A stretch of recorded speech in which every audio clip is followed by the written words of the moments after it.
Iron based structure में platform RCC का ही बनाया जाता है, जिसके बहुत सारे बेनिफिट्स मिलते हैं। नंबर 1, कोई भी फीड की सॉर्टिंग करनी है, बर्ड की सॉर्टिंग करनी है, मैन पावर को, टीम को यहाँ पे अगर ऑफिस एरिया चाहिए, तो वो सब एक स्ट्रॉन्ग बेस स्ट्रक्चर में आरसीसी के साथ मिलता है। खास करके टंकी के लिए एक स्टेबल जगह, बूस्टर्स, वाटर बूस्टर्स के लिए एक स्टेबल जगह, और भी अगर कुछ भी हैवी ड्यूटी काम करना है तो आरसीसी पे ही इजीली होता है।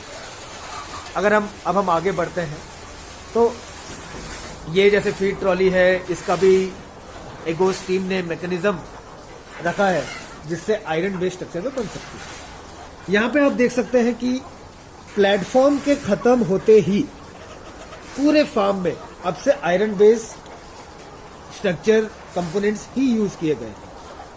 यहां से लेके अंत तक सिर्फ आपको आयरन बेस्ड स्ट्रक्चर ही मिले। लोहे के स्ट्रक्चर में चलने का एरिया सिर्फ लोहे का बना हुआ है, जो कि एगोस के डिजाइन पर बेस्ड है। ये आप देख सकते हैं कि चलने का एरिया का एक एक पार्ट को साथ में लेके वेल्ड किया गया है। नीचे का पिलर सपोर्ट जो कि इस वॉकिंग एरिया को मिलता है वो भी लोहे का है, और साइड बीम अगर आप देखते हैं, साइड बीम भी लोहे की है। इस स्ट्रक्चर में नीचे का बीम छोड़ के, जो कि आरसीसी और ब्रिक्स बेस्ड है,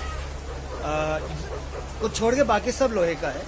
इसका ये इसलिए किया जाता है ताकि स्ट्रक्चर को एक ठोस बेस मिले और स्ट्रक्चर स्टेबल रहे आरसीसी के साथ। और लोहा के प्रयोग से फार्म में बहुत सारे बेनिफिट्स मिलते हैं फार्मर को, जैसे कि नंबर 1, लोहे के स्ट्रक्चर में इनिशियल लागत 20 से 30% कम लगती है, और साथ ही में कंस्ट्रक्शन टाइम भी कम होता है, क्योंकि आपको सीधे वेल्ड कर करके आप सीधे पार्ट्स को लाके असेंबल कर सकते हैं, जिससे आपका स्ट्रक्चर 1.5 से 2 महीने में ही बनकर तैयार हो सकता है।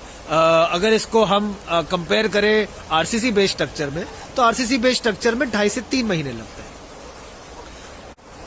और तीसरा, यदि किसी भी वजह से आपको फार्म रीसेल करना है, लेयर फार्मिंग के बिजनेस से एग्जिट लेना है, या अपना फार्म कहीं पे शिफ्ट करना है, तो आप बहुत आसानी से 1 से 2 हफ्ते के टाइम फ्रेम में ये farm part by part dismantle करके कहीं और आप स्टार्ट कर सकते हैं सेम तरीके से, या पार्ट बाय पार्ट आप लोहे को रीसेल कर सकते हैं मार्केट में, स्क्रैप में, या कोई और आपको अच्छे बायर्स मिल जाए उनके साथ, जिससे आपका रीसेल वैल्यू और एक कैपिटल इंश्योरेंस आपको मिलता है कि आपके स्ट्रक्चर की वैल्यू आप कभी भी निकाल सकते हैं और अपने इन्वेस्टमेंट पे अच्छे रिटर्न पा सकते हैं। जैसे कि आप देख सकते हैं इस स्ट्रक्चर में ऊपर का ट्रस ले लें, साइड के पिलर्स ले लें, केजेस ले लें, और नीचे का वॉकिंग एरिया और उसके नीचे सपोर्टिंग पिलर्स,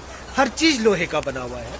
तो किसी भी टाइम पे इस चीज को डिसमेंटल करके मार्केट में सेल करना, शिफ्ट करना बहुत आसान हो जाता है।